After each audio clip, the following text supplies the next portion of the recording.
Actually, there are two ways or several ways of going into business and doing business. Okay. Generally, people say, oh, I'm going into business to make profit, to make money.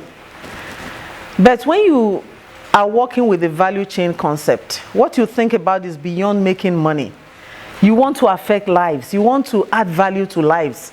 Of course, eventually you will make money, but you will make beyond money. Because you are going to have a business that is so well run and it can be replicated and it becomes bigger than what you started with.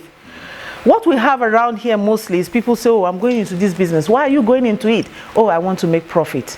I want to make money. I want to be wealthy and things like that. Those things are okay. But your vision can be bigger than that. To say, look here, I want to fill a need. There's a need I've identified. And I want to fill that gap. I want to add value to lives. And in doing it, I'm going to work with others. I'm going to work with resources, both physical resources, human resources, and so on. And if I'm working with the value chain concept, I'm very careful in selecting the resources I work with. Because I'm not just interested in making profit, but I want to make profit in such a way that consumers are not harmed in any way, to ensure that my workers are not harmed in any way, to ensure that I actually add value to the Nigerian state, so that others can learn how to do it the way I'm doing it. So what I'm trying to say is that you can do a business and just make profit. And when people consume your product, they don't remember you. They just say, did you enjoy that? It's okay. But you can actually consume a product and you say, goodness gracious, who made this product? Did they know that they just made it just for me? And it's not just for you. It's just that the way the producer or the owner of the business has conceptualized the business is in such a way that when every consumer consumes his or his product, they feel that it was tailor-made for them. Because attention has been given to production, to processing, to delivery, to marketing, to everything about the life of that product. You will make profit where you make beyond profit. If you start a business and you decide that, look, I'm going to rely on this value chain concept, what it does for you is that even before you start making the product, you think, what are the needs of the people? You are not going to decide what their needs. Yes, what are their needs? How far has businesses that exist met those needs? How have they met the needs? What are the gaps in place? How do we fill those gaps? And then you spend time to say, what are the kinds of resources I will require to meet those needs that have been identified? One of the resources you require are raw materials. Yeah.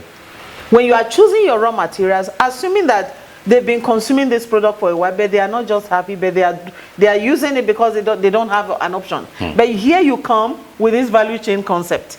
And you said, at the beginning, I'm going to select my raw materials that will have so much impact that they won't even remember using any other brand before. They will only remember mine.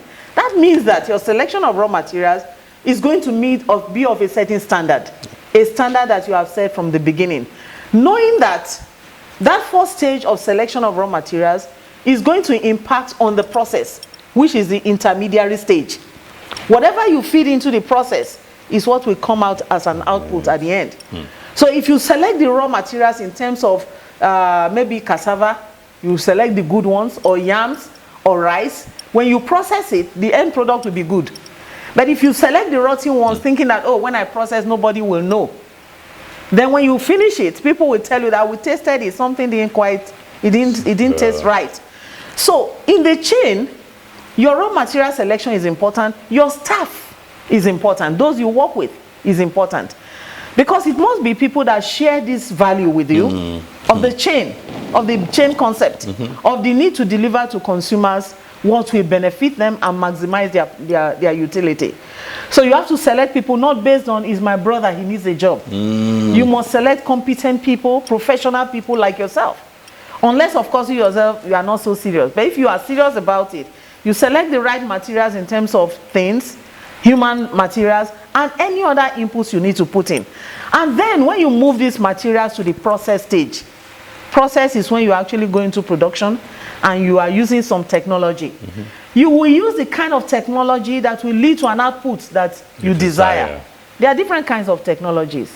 That's why in contemporary world, sometimes we Africans, we Nigerians, we process things using the traditional way of doing it. and we get an output that the world may not accept. And we expect the outputs that will compete with other people from other parts of the world. Exactly. But using the value chain means that at every stage of the chain, you must prevent the weak link from drawing you down.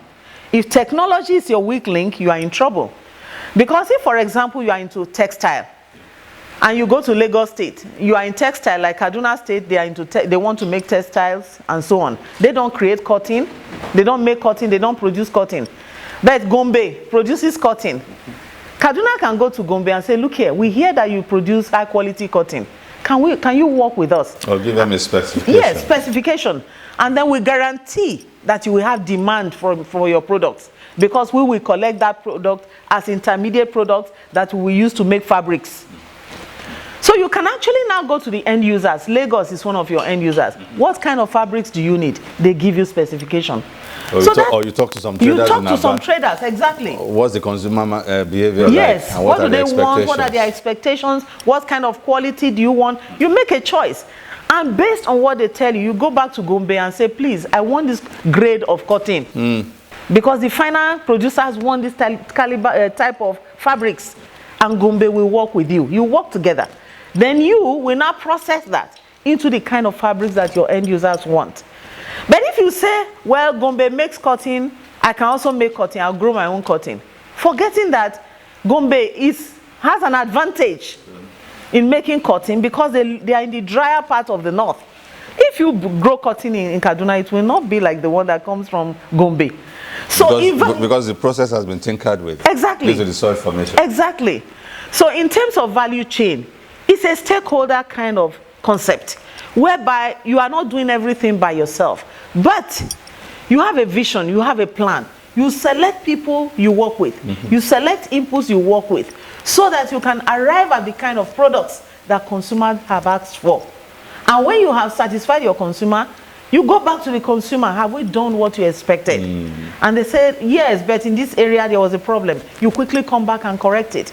So the beauty of value chain is that it allows you to recognize the importance of every stage of the life of the product. Every stage. Yeah, every stage. From conceptualization to production, to processing, to marketing, post-sales behavior of consumers, and so on. Even the store behavior. Exactly. When customers come into the store. Yes, the behavior of the salespersons and so on. All of these are part of the chain. Small scale entrepreneurs, for example, small scale businesses, one-man business, they don't need to do very big research. Okay. When you sit in front of your shop, you are starting a business, and you ask people that pass by that, what kind of thing do you want? This pure water they are making, they used to put it in sachet, they tie it. But it was from talking to people that they got the idea of sealing it. Yes, True. Yes, the improvements they have made comes from people, and that is research. It may not have cost a lot of money. Because the average person thinks in terms of research, in terms of some scholar. No. With volumes and reams of papers. And charging exorbitant amounts to go to the field and gather. So research could be as simple as observation. Observation. You could observe. What is it?